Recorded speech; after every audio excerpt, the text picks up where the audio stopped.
The Stone Zone, with legendary Republican strategist and political icon and pundit Roger Stone. Stone has served as a senior campaign aide to 3 Republican presidents. He is a New York Times best-selling author and a longtime friend and advisor of President Donald Trump. As an outspoken libertarian, Stone has appeared on thousands of broadcasts, spoken at countless venues, and lectured before the prestigious Oxford Political Union and the Cambridge Union Society. Due to his 4+ decades in the political and cultural arena, Stone has become a pop culture icon. And now, here's your host, Roger Stone. Welcome, I'm Roger Stone, and yes, you are back in the Stone Zone.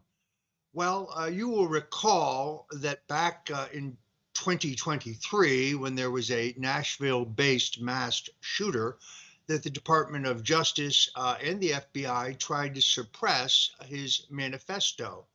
They said it was too dangerous for the public to see.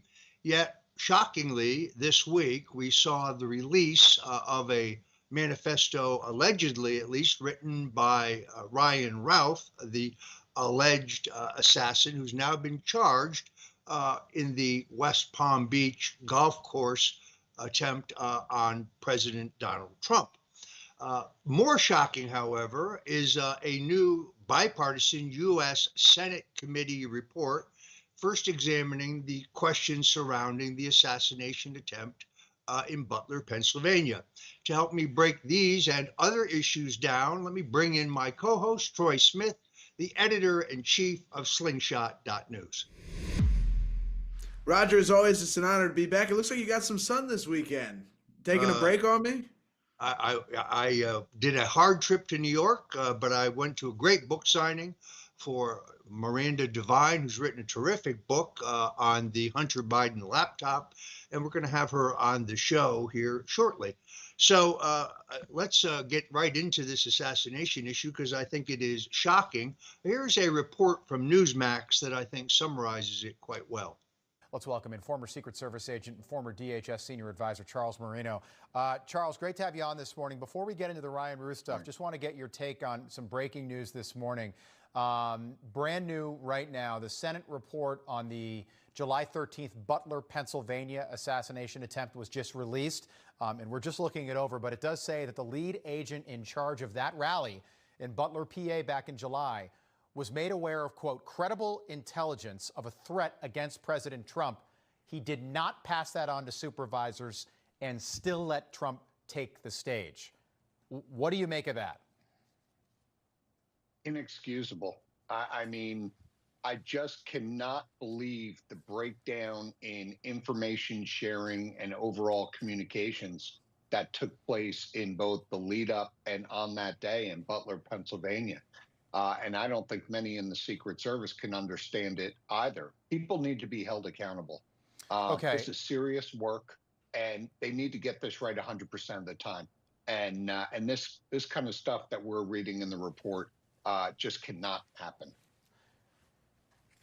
Yesterday, the president of Iran, Charles, addressed the United Nations. Joe Biden did not deny the Iranian president the opportunity to travel to America and then be protected by taxpayer-funded security agents and members of the Secret Service protecting the Iranian president while there are active threats against Donald Trump's life from Iran and the leadership in Iran. Take a listen to the Iranian president yesterday. در جهانی که مردم غیر نظامی در غزه با قساوت کشته میشوند، تروریسم کور دولتی کودکان و زنان را به خاک و خون میکشد و از نسل کشی و ترور حمایت می شود، هیچ سندی صلح و توسعه را تضمین نخواهد کرد.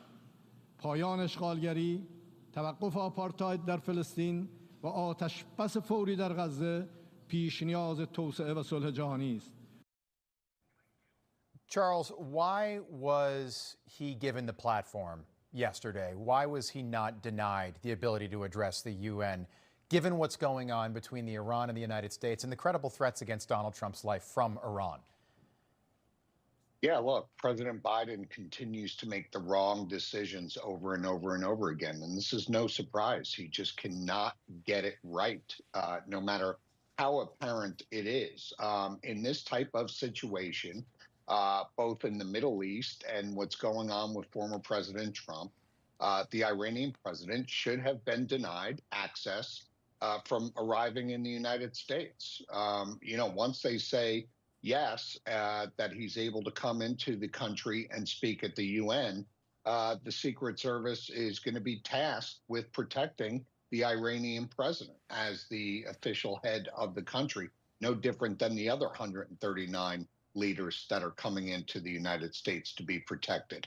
But in this type of situation, especially when you incorporate the nuclear issue and how close Iran is reportedly to obtaining a weapon, this was not the right time for this president to be able to come into the country and further incite.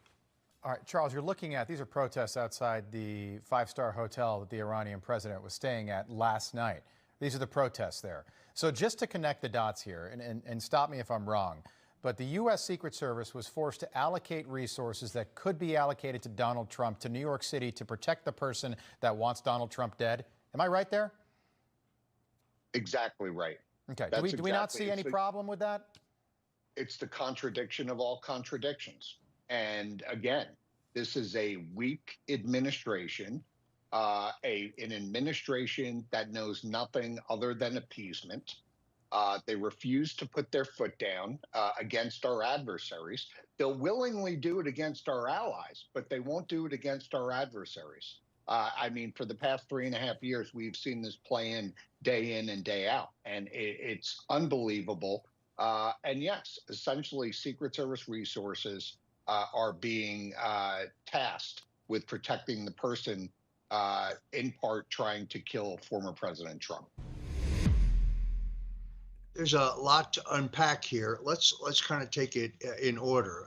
As we reported here on the Stone Zone, we were mystified by the fact that back in Butler, Pennsylvania, on the 13th of July, that there was no drone surveillance of the site of the rally. And in fact, local police had offered to conduct drone surveillance, and it had never been responded to. It had never been approved by the Secret Service. So this new bipartisan Senate report released today from the Homeland Security and Governmental Affairs Committee, which ironically, Senator Richard Blumenthal of Connecticut, kind of the first senator to give us a heads up that this report would be shocking, tells us that the Secret Service had trouble with their own drone technology, that they were still troubleshooting it hours before the rally. And because of that, no drone surveillance of the site was done. So the question you have to ask is, why didn't they accede to the request of the local police who could have conducted that surveillance? And then additionally, there are the questions that are raised today about how long the Secret Service and the Department of Homeland Security knew that there was a man with a gun who'd been seen with a rangefinder on the premises, but never informed President Trump's detail and never evacuated the president, which would be the normal Secret Service protocol. The more we look into the situation in Butler, this is before we even get to Ryan Ralph and the situation in West Palm Beach, the more questions we have rather than the more answers. Troy, what's your thinking? Well, Roger, when I first read the report that this individual was able to get off his shots, and by the way, we still don't know exactly, Roger, how long this individual was allowed to camp out at Mar-a-Lago. So reports that I've read say up to 12 hours, but we still don't really know. And that comes back to what you were talking about with Butler, which is so important, is that we don't know anything about that to this point. I mean, we know more about so many other cases that really have no bearing on this election, that have no bearing on the function of our country. We know every little detail about Taylor Swift. We know every little detail about every NFL game, but we don't know anything about the 2 attempts that have been made on President Trump's life. And then now that we have Iran threatening President Trump, we saw that clip there, Roger. I haven't seen much coverage of these Iranian threats against Trump in the mainstream media. Have you? They've really been downplaying this. Yeah, it's very interesting. It kind of reminds me, of course, having written a book about the Kennedy assassination. In that instance, the FBI opened and closed their investigation in all of 7 days, concluding that Lee Harvey Oswald acted alone, that there were three shots, all from behind, that killed President John F. Kennedy. Very similarly, the FBI has concluded in Butler, Pennsylvania, that Thomas Matthew Crooks, uh, a man who has no social media footprint, a man that we know very little about, acted alone, that they have not been able to identify any Confederates or other people involved in a conspiracy. Yet we've seen a still photograph of him talking on the phone. So who was he talking to? They also tell us that he had two encrypted platforms that he was involved in, but that the FBI hasn't been able to penetrate them. It's funny because Microsoft handed over all of my communications, which, by the way, were benign when I was investigated. It really it's a pattern here. And they want to move off of Butler. Now we switch to this question of West Palm Beach and Ryan Ralph. Now, Ralph is said to be indigent. He can't make his child support payments. He has a failed business.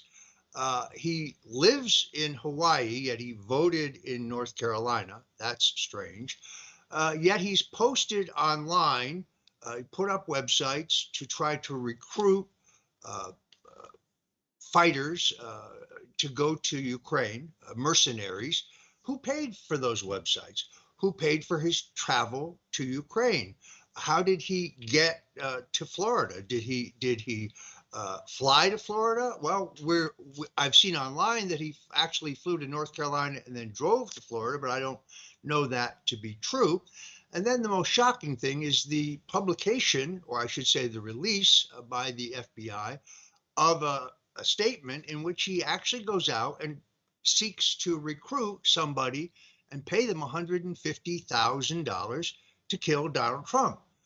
This is provocative. This is the kind of thing that could motivate some copycat would-be killer. Seems extraordinarily dangerous to me, in view of the fact that they were not willing to release the manifesto of the Nashville shooter. It leaked anyway, turned out to be a left-wing radical, a trans radical, but we would only know that due to a leak. So this entire question, now raising the additional question of the Iranians and whether the Iranians are trying to kill the president, and the president's own Truth Social postings in which he says that he's been briefed by the FBI and the Secret Service about extensive Iranian plots to kill him. We don't have the benefit of those briefings, but it's deeply disturbing. Now add on top of all that the Iranian president's visiting New York, that U.S. taxpayers are paying to protect him. At the same time, at least allegedly, the Iranians are trying to kill Donald Trump. This is problematic from several points of view. The most significant one is it is normalizing an attempted assassination on a former president of the United States, who right now is the front runner to become president. One of the questions I was asked repeatedly in New York is how I thought this election was going.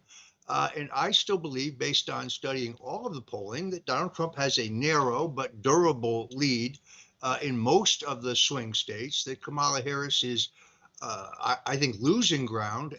The more she's exposed, the more we learn about her and her lack of substance, the fact that she doesn't seem to be able to do a simple interview. I think that that there is a growing hysteria, a growing apoplexy, a growing tumult over the fact that they think Donald Trump's about to become president. They don't think they can beat him at the polls. We've had some discussion about refusing to certify his election. I think we'll do a separate show on that, because it is interesting to see leftists and Democrats now openly advocating what they said was a criminal activity when Trump objected to the certification of Biden, which I'm not a lawyer, but based on my reading of the Electoral College Act is perfectly legal. The whole thing is kind of vexing.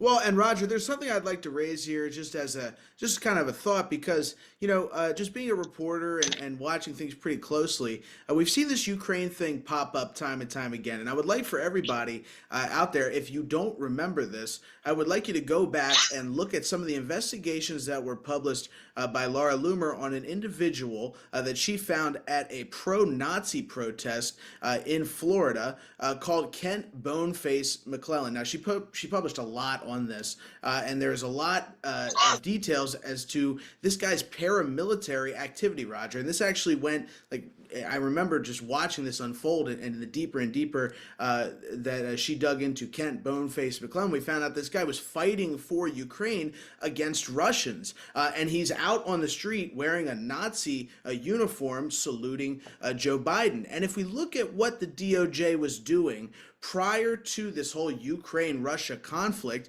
we have a headline that I believe we can put up. The DOJ was actually going after Ukraine, imposing sanctions on Ukraine over interference in the 2020 election, where they claimed that Ukrainians were trying to interfere in the 2020 election. Now that we go into 2024, we have these strange people like Kent Boneface McClellan, now Ryan Ruth, who is Ukrainian through and through, has a website recruiting people to go fight for Ukraine. He is lined up to take a shot at President Trump. And I think it's just so interesting, Roger, that we're going into this time where the Democrats, as you've covered in your books and you've documented so vividly for so many people to see, that when the going gets tough, they turn to the most unbelievable things that are so extra legal you can't even imagine. And what a perfect scenario that they have in Ukraine, where we already know they have people going back and forth in these strange paramilitary groups. We have strange tax dollars going to these groups on top of it. I think there needs to be a full investigation into Ukraine's role into this coming election. The fact that Biden has Zelensky over here handing him billions of dollars when we know our own DOJ in the last 4 years has launched sanctions on the Ukrainians for interfering in our elections. It's too good to be true, Roger. And I'd like to get your thoughts on, the idea that the Democrats may be using Ukraine to interfere in this election. I'll tell you what the most shocking thing I've seen is that President Zelensky himself seems to be campaigning for Kamala Harris in the pivotal battleground state of Pennsylvania.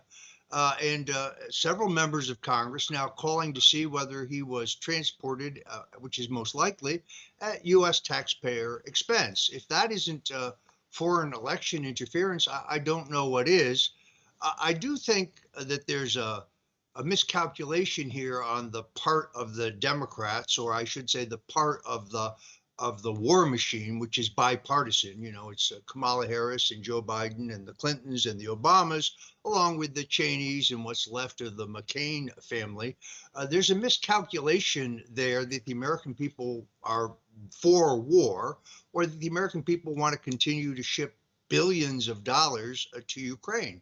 I don't think there is a popular support for this war. And they seem to think that having Zelensky stump for Kamala, which is basically what he's doing, is going to move votes. I think that's a miscalculation. I would agree with you there, Roger. And, I think the main question that people keep coming back to here, especially as it pertains to now the Secret Service, the fact that they're protecting Iran, is who's leading the country right now. I mean, we see President Biden out there, but he told us just a few days ago that he's not really the one calling the shots. We have a small clip from he had a ceremony at the White House just a few days ago, and during that ceremony, he had kind of a off-script moment where he kind of admits that people are telling him what to do. I want to get your thoughts on this, Roger, and ask you, who do you think's calling the shots right now? I thought when I got to be president, I'd get to do things that I wanted to do, but my staff tells me what I can't do. But I'm going to do it anyway. All the young women, young kids out there that are out there, come on up and do this when we stand behind me when we do this. Come on. Shocking, particularly when you add to it evidence we saw this week, actually video footage of Jill Biden, who nobody elected, running a cabinet meeting and allegedly also signing documents. Now, this reminds me very much of the story of Edith Galt Wilson. She was, of course, First Lady, married to President Woodrow Wilson.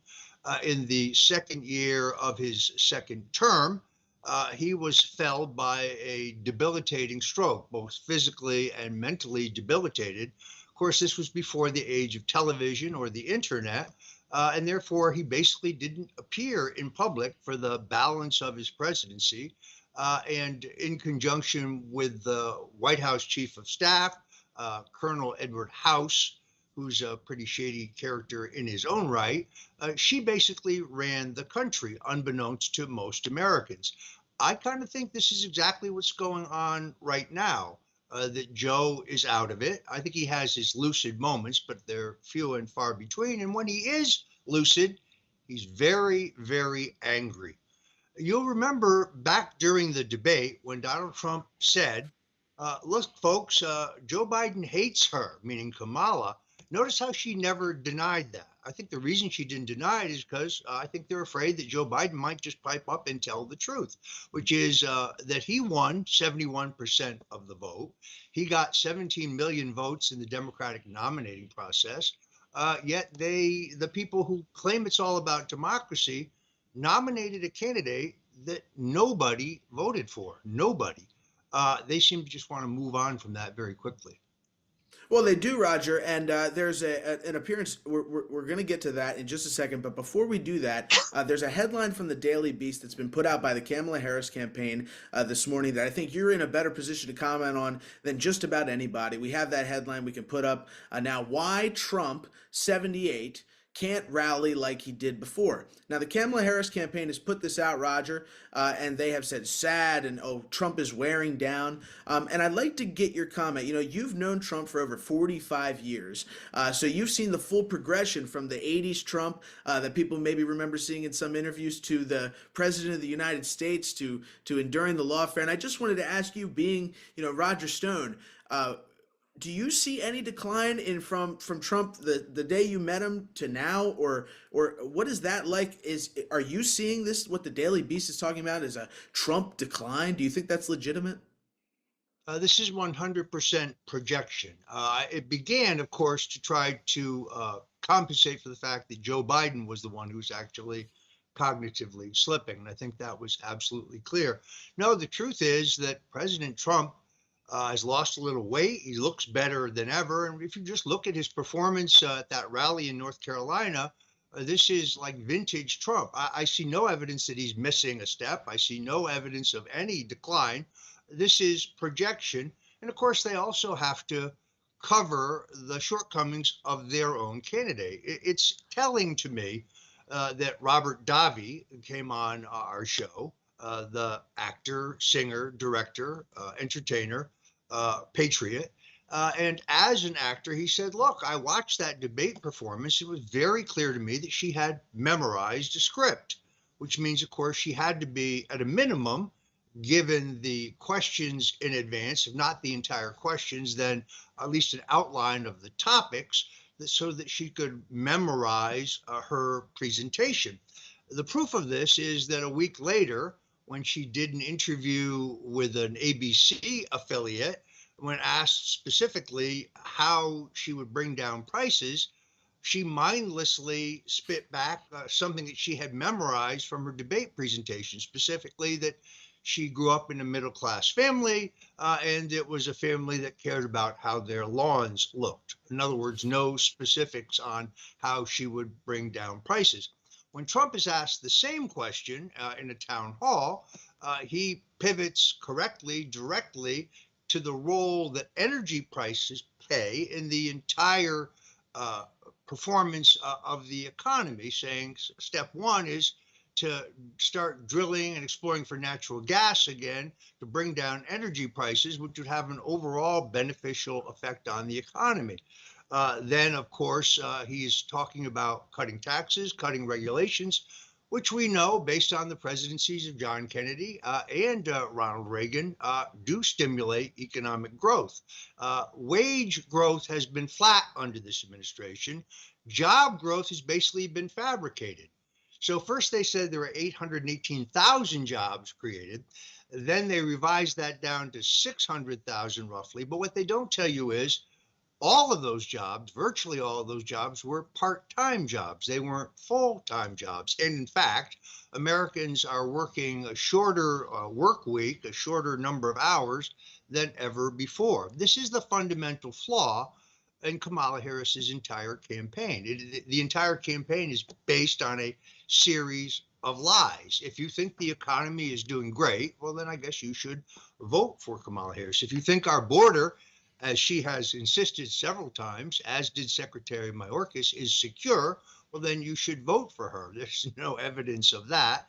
And now they want to argue about whether or not they are dumping thousands of Haitian refugees in various parts of the country, and whether that is creating problems, which very clearly it is. So they are running a campaign against truth, I think, on every major issue.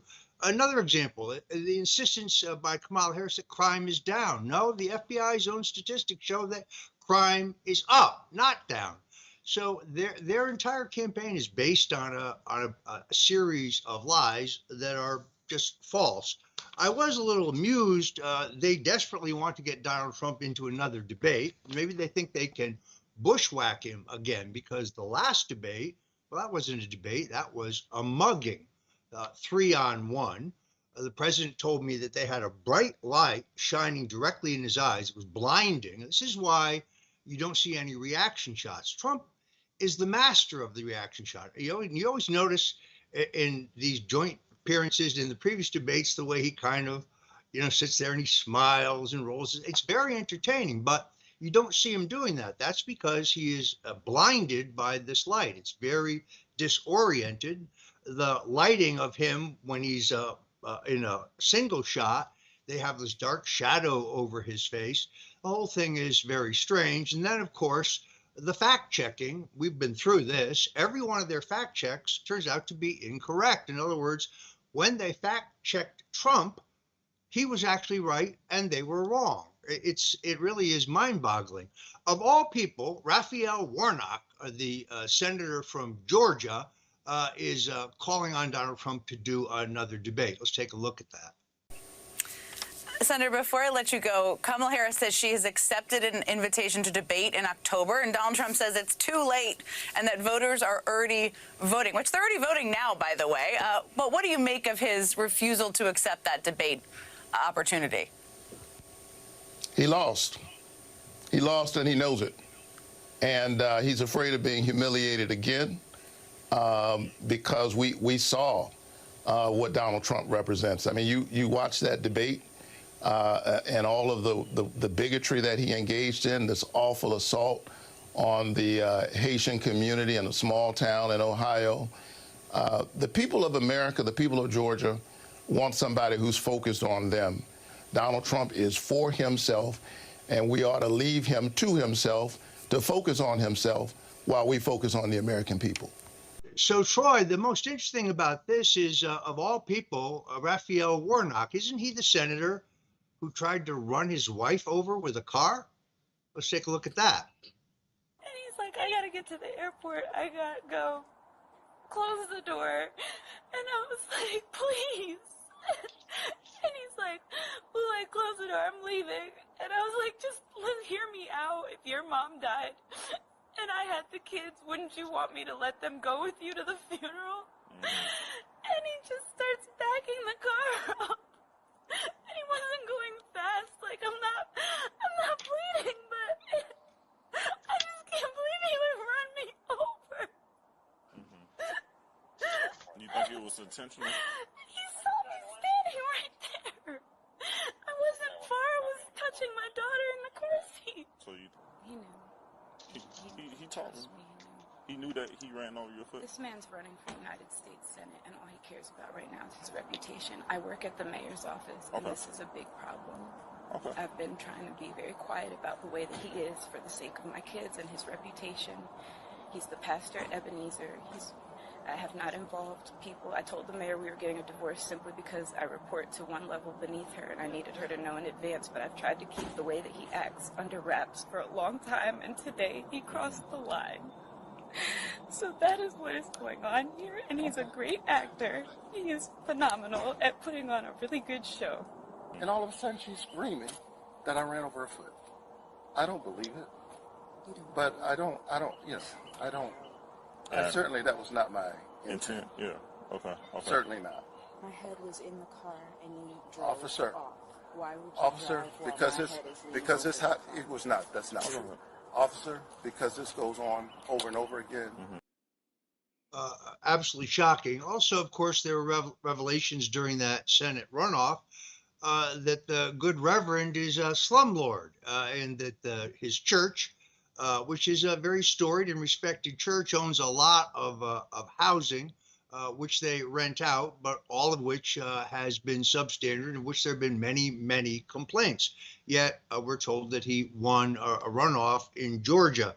I'm not sure he's the one I would have out there as a surrogate, but you can see the growing desperation to try to bushwhack Donald Trump in a second debate. Maybe we can set him up. I don't think we're going to see another debate, simply because I can't think of any news outlet who would be acceptable to both the Trump campaign and the Harris campaign, who could be trusted to do actually what CNN surprisingly did in the debate with Biden. Although that leads you to wonder what their real motive was in running that debate. I suspect, and said so here on the show at the time, that was part of the campaign to get Biden out of this race. In other words, he was refusing to go on his own, even though he was under heavy pressure from Barack Obama and others to throw in the towel because of his declining mental and physical situation. And therefore, they led him to slaughter in the debate. And of course, he had a meltdown on national television. Maybe that's why they ran kind of a more even-handed debate. Would you trust CNN again to conduct a debate, Troy? I wouldn't trust CNN to do anything, Roger. And, these presidential debates, they get more interesting, I think, every cycle, because every cycle they become more manufactured. And I think, if we're really paying attention to the way things are going in this country, I'm seeing more respect. And I want to get your thoughts on this too, Roger. I'm seeing more respect for people like Robert F. Kennedy Jr., who venture into these platforms, and we're seeing Trump do this now, venture into these platforms that are not the traditional platforms. So he does a Joe Rogan podcast. He does these bigger podcasts on YouTube and these streamers. We saw President Trump meet with streamer Aiden Ross reportedly at the suggestion of his son, Barron Trump. And I would like to see the debates follow that trend, because as somebody who is created a mainstream or a news outlet, and we're competing with the mainstream news constantly, I don't think having a debate where we have the two presidential candidates take questions from a very biased and untrusted group of people is representative of where we want our country to be. Not only that, Roger, but the very old style 2-minute response, it doesn't allow for the American people to really get a feel for the personality or the details of these plans. That's why people love new media. It's why people love podcasts. And I think that if we're going to see a road forward, maybe a debate with Tucker Carlson hosting it, maybe even somebody like Joe Rogan, who in the past has been very critical of Donald Trump. I would like to see the debates maybe go in that direction, but I certainly would not trust the mainstream news. What do you think about that idea, Roger? Look, it would be perfectly acceptable to me, but I think we both recognize that Kamala Harris is not going to expose herself to any kind of fair and reasonably moderated debate, which is why I don't think we'll see another debate. If you look at the polling, and I've studied it very extensively, I think that the mainstream media narrative that Trump lost that debate is false, because of, despite the many disadvantages, his closing statement was very powerful, and he restated all of his basic arguments about the economy and the open borders and the inflation and so on. So having escaped that setup, I see no reason why he should debate again. And look, it is the loser who needs another debate. I don't think they got what they wanted out of that. They have bigger problems now, it seems to me, because Kamala Harris can't really stand up to scrutiny as a candidate. There is no there, and I think more and more voters see that. Meanwhile, You have Donald Trump going to a grocery store, which is, I think, a great way to really emphasize the declining buying power of the dollar based on the inflationary record of the Harris-Biden administration, which is what I would start calling it. Let's take a look at Donald Trump in a grocery store. Oh, look, I gotta get some. Look at that stuff. We gotta get it. My mom just got a bag of that, actually. Is it good stuff? Good? She says it's the best. Is that the best? She says it's the if best. If it is, I'll be in Washington, D.C., hopefully in the Oval Office. I'll send for popcorn, okay? Appreciate it. Here, it's gonna go down a little bit. It just went down $100. We'll do that for you from the White House, all right? Thank you. All right, bye. Nice seeing you, everybody. Beautiful. They're your kids? Yeah, they are. 3 boys. Perfecto. Perfecto. 3 for 3, everybody. I mean, there you see, that's the answer really to your daily beast question. No, there's no decline. And I think it was a very telling move. There's also a great video that I saw, I think you sent it to me, where the president presents a gift to a young boy who has a very rare brain disease. Let's take a look at that. I'm supposed to be on stage because I got you the best president you'll ever have. This is the best president you'll ever have. How are you, Bob? Hi, Mom. Okay, honey, this is yours. And in there is real good stuff. Okay? So beautiful. See, look at that. Look at these great photographers. And we're gonna have that picture of a life, okay? You and I. Is she gonna come out and watch me? Of course. Because I left the stage in order to come and say hello there. Especially you are. Okay, honey? So beautiful. So you take care of Mom and Dad? This is your sister, right? It's care of us for life right here. So why don't you do this?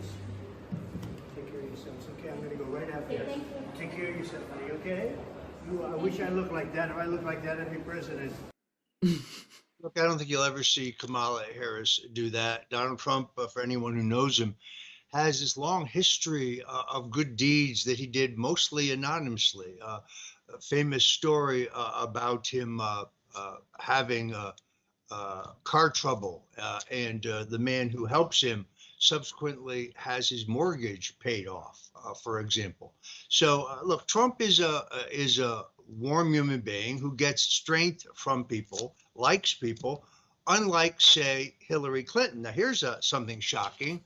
A video of Hillary Clinton trying to say that she's advising Kamala Harris and Tim Walz on how to defeat Donald Trump. Let's take a look at that. So what is your assessment of the stakes of this election? I mean, you are in a very exclusive club of people who've ever run for president, let alone run against Donald Trump. So to what extent do you offer counsel or do you speak with Kamala Harris about how to run against Donald Trump, who, as you've said, is a different candidate now, a darker candidate, arguably, than he was in 2016? That's absolutely true, Willie. You know, I've talked with Kamala a few times. I obviously talked with her before the debate because he is more incoherent. He is angrier. He is lashing out all the time at everybody. He's filled with grievance and rage. And, you know, in my acceptance speech at the convention way back in 2016, I said, you know, you can't trust somebody with nuclear weapons who you can bait with a tweet, because I saw that in him at the time. A lot of people didn't, or they gave him the benefit of the doubt, or they thought, hey, you know, we've had 2 terms of a Democrat, let's try the Republicans, for whatever reason. I understand that. But now the stakes are even higher because he has a record. We have seen him try to abuse power. We have seen him try to overturn a legitimate, free, fair election. We have watched him bungle COVID and cause unnecessary deaths and pain. So he has a record. And in addition to that, he's told us what he's going to do. He is absolutely linked to this Project 2025 and all of their dark and dystopian efforts to turn the clock back on Americans' rights and the way we live and how we, you know, look at our futures together. And has a long rhetorical record now of making it very clear that he would be unaccountable if he were ever near the White House again. Hillary Clinton is either completely delusional or she's completely full of shit. It's one or the other. Notice that she doesn't blame the fact that she was caught destroying the servers for an illegal computer server that she had, destroying the records with bit bleach just before the election. It's as if that never happened. So she takes no blame for her loss on herself. She and her husband having substantially more experience at presidential elections than first-time candidate Donald Trump. That was almost 100% projection. Meanwhile, she too is a cheerleader for World War III. Many Americans, I think, were distracted by the horrific events at the West Palm Beach Trump International Golf Course, may have not noticed that very same weekend that our Secretary of State, Andy Blinken, gave NATO the go-ahead to use American long-range missiles supplied to NATO to hit targets deep inside Russia. That is based on the things that Putin has said. No, we're not Putin fans here. A line in the sand that could lead us directly to World War III. These people are entirely capable of starting a world war to avert an electoral disaster in which they lose power. So we're going to have to take a very quick commercial break, and then we'll be back for more political discussion. Folks, if you recall, not that long ago, we had a major cell phone meltdown. I'm going to tell you about it right now. This is Roger Stone. Remember when AT&T's cell phone outage left millions, including me, stranded without a means to communicate with loved ones, business associates, or even for emergency services? You see, cellular networks are particularly vulnerable, big targets for hackers and terrorists, as well as vulnerable to hurricanes and other natural disasters. So if your cell phone goes down, how will you communicate? That's why I got the Iridium 9555 satellite phone and service. I'm using the proprietary Iridium satellite service. Cell networks only cover about 7% of the Earth, while the Iridium system covers 100% of the Earth. You can call or text from any place you can see the sky. These are trusted by U.S. military and government officials everywhere. All calls are encrypted, safe and secure. No eavesdropping, no hacking. It's the reason the U.S. military uses Iridium phones, and the U.S. Senate uses satellite phones for their secure phone calls. You too can ensure your privacy by using our Iridium proprietary satellite network. Just go to sat123.com/Roger. No tracking and no one can listen to your calls. No one will ever read your text but the person you're sending them to. And more importantly, big tech cannot steal and then sell your data. You can get the Iridium 9555 phone at no cost if you sign up for a plan with a 24-month agreement. A monthly plan is only $95.95, and you get the phone for free. You can get a plan with us for as little as $85.95. And then there are discounted family share plans with up to 3 free phones. Those are also available. The Iridium 9555 satellite phone will work from anywhere on Earth with no exceptions. Oh, and how do you keep your satellite phone charged in the event of an electrical grid shutdown? You're going to want our solar-powered satellite phone recharger.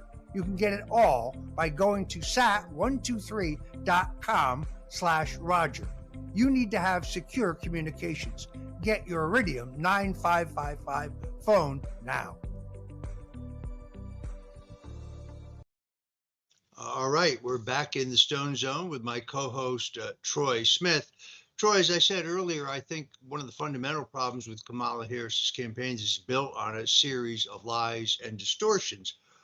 There's no greater distortion than the Langford border bill, which Democrats are now trying to say Trump killed for political purposes would have addressed the problem at our border, which of course is false. Let's take a look at one of the most egregious liars in the U.S. House of Representatives, trust fund baby Dan Goldman, who bought himself a seat in Congress from Manhattan's Silk Stocking District. Take a look at Dan Goldman. We need, as Mr. Heike said, to increase personnel at the border to deal with the problems so that we can address the women who are being raped, so we can address the cartels that are fueled by American-made guns. We need more personnel. We need more resources. This bill would have done it. But what happened? Donald Trump killed the deal. He's open about it.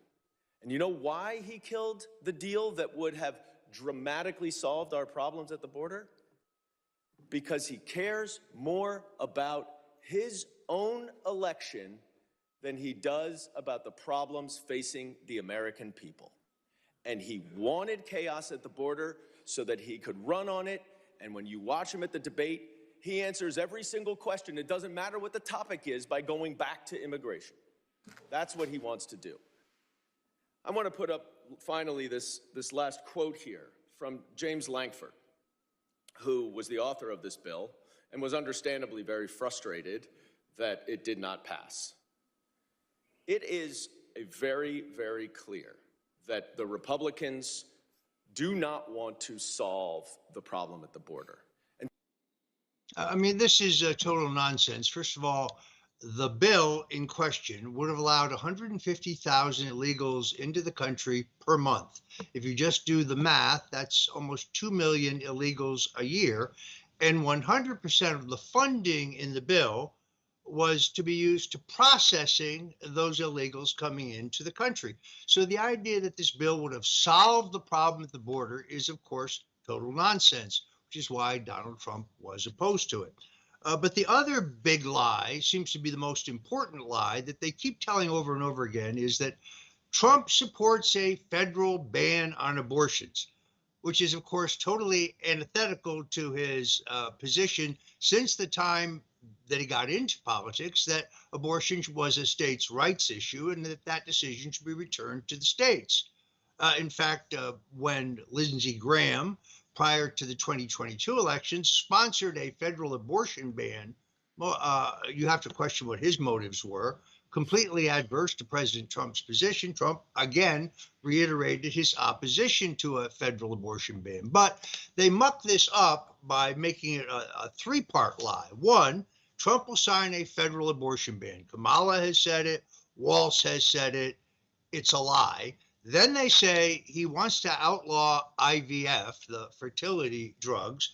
When the Alabama legislature was considering doing that, and Trump learned about it, he was personally lobbying Republican state legislators by phone to defeat that proposal and ensure the continued availability of IVF. And then they say, and he's going to take away birth control, which is based on nothing because it's not true.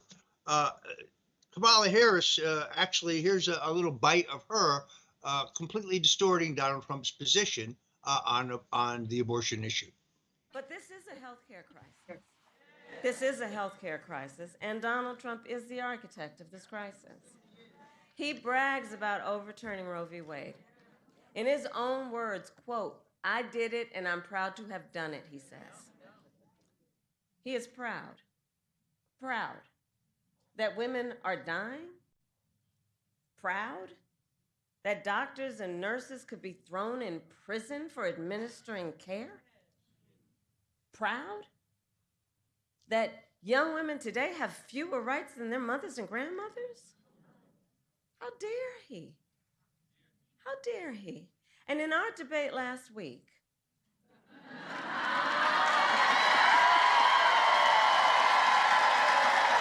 well, that was fun.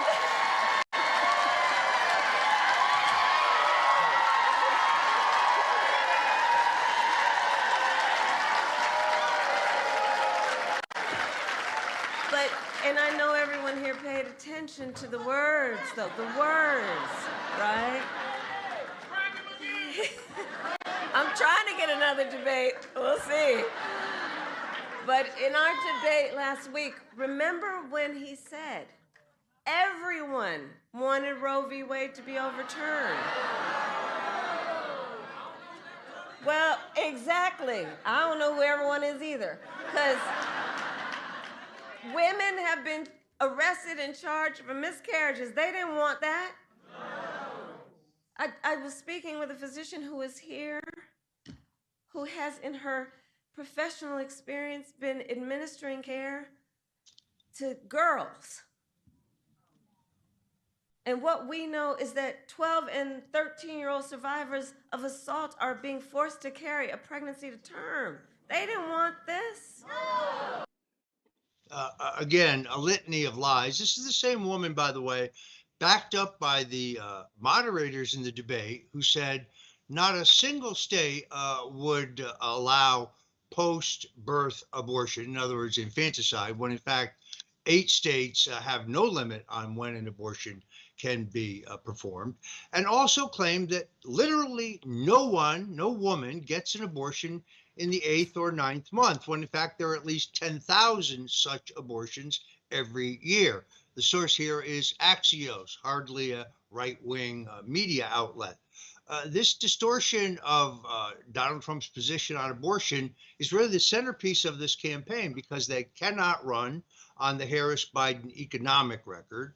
They cannot run on the chaos going on in the Middle East or the chaos going on between Russia and Ukraine. They cannot run on the safety of neighborhoods and communities because of their open borders policy. They really seem to think they can hypnotize people into believing that now suddenly Kamala Harris, who despite the denials of ABC and NBC was in charge of the border for most of Biden's term, can now be counted on to seal the border. They're counting on the suspension of belief by the American voters in this election on issue after issue after issue. I don't think that's going to work. Well, and Roger, we have a series of examples as that's concerned, and their bar keeps moving. And I thought it was incredibly interesting. You pointed it out right away that Biden's speech at the DNC was not only, I mean, this is a sitting president of the United States. It was not only not featured prominently, it was like in the middle of the afternoon of the first day. And he immediately was transported from the DNC in Chicago to Camp David, where he was basically, I would guess, locked in a room for 2 weeks. And we saw him just a few days ago, Roger, flash a MAGA hat. He actually put it on with a group of people and posed with a bunch of children with MAGA shirts and hats. Now, this was just one day after that debate that Kamala Harris was talking so much about, the same debate where President Trump said that Joe Biden hates her being Kamala Harris. And today, I found it incredibly interesting that Joe Biden went on The View and actually appeared to blame his entire record on Kamala Harris. Now, there is a moment in here that we're going to play all these back to back where Whoopi Goldberg mentions Trump and calls him a bug, and Biden does do kind of a swatting measure. So I'm not saying he's pro-Trump here, but he does appear, in my opinion, to be undermining Kamala Harris. So let's roll these clips and get Roger's thoughts. Is Biden undermining Kamala here on The View? And as vice president, there wasn't a single thing that I did that she couldn't do. Mm-hmm. And so I was able to delegate her responsibility on everything from foreign policy to domestic policy. Did you feel that your hand was forced, and what is your relationship with Speaker Pelosi now? Our relationship is fine. Look, I never fully believed the assertions that somehow there was this overwhelming reluctance of my running again. I didn't sense that. Mm-hmm. And although the polling, as I said, Biden's polling was different, the fact of the matter is my polling was about, we're always within range of beating this guy. Yeah. And, what I did was, I think there were, it makes sense. There were some folks who would like to see me step aside so they have a chance to move on. I get that. That's just human nature. But that wasn't the reason that I stepped down. I stepped down because I started thinking about it. It's hard to think of, I know you're only 30, but it's hard to think of It's hard for me to even say how old I am. Then he just wouldn't go. He was like a bug. He just kept being there. He was like a bug right there. Zzz. So you felt...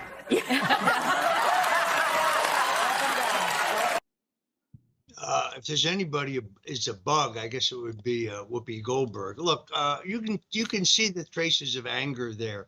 He was forced aside. He was bludgeoned out of it. I think that there was a reporting at the time that I think was entirely accurate by Pulitzer Prize-winning reporter Seymour Hersh, formerly the New York Times, that they had to threaten Joe Biden with the 25th Amendment. First, they had to set him up in the CNN debate. Then they had to threaten him to get him out of the race. And I think most Americans know that that's what really happened. I'm afraid we're just about out of time here for today's edition of the Stone Zone. I want to thank my co-host, Troy Smith, who always does a great roundup of the political news. Folks, remember to go over to the App Store and download the Rumble app.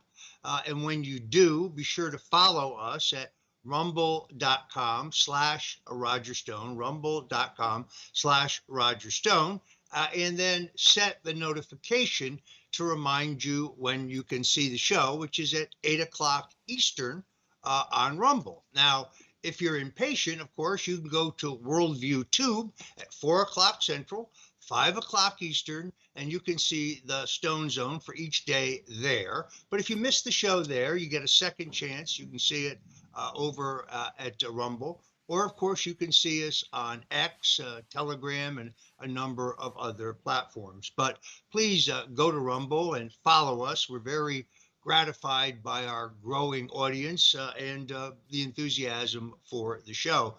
And then lastly, yes, I want to remind you again that one of our sponsors from the very beginning, the great folks at MyPillow.com, Mike Lindell, a great American who is under siege himself because he stands up for the First Amendment and for election integrity. So you can help Mike Lindell. You can help us here at the Stone Zone. And you can help yourself to some great products, whether it is the dog beds or the pet blankets or the extraordinarily absorbent bath and shower towels or the luxurious bed sheets. There are many great products at mypillow.com. And as I say, it's a threefer. You can help Mike Lindell, a great patriot. You can help us here at the Stone Zone. And well, Mrs. Stone will be very grateful. Speaking of Mrs. Stone, some of you may have read that she had her tests on Monday, and she is now 42 months completely cancer-free. Thank you, Jesus. This is something I have prayed fervently about. She's doing extremely well. And given her original diagnosis, we are very gratified and grateful for the healing power of Jesus Christ. All right, folks, that's it for today. On behalf of Troy Smith and myself, I want to thank you for joining us again today in the Stone Zone, and we'll see you tomorrow. Until then, God bless you and Godspeed. A man who's gone through hell, but he's kept going, and he's smart, and he's strong, and people love him. Not everybody, but people love him and respect him. Roger Stone. Where's Roger Stone?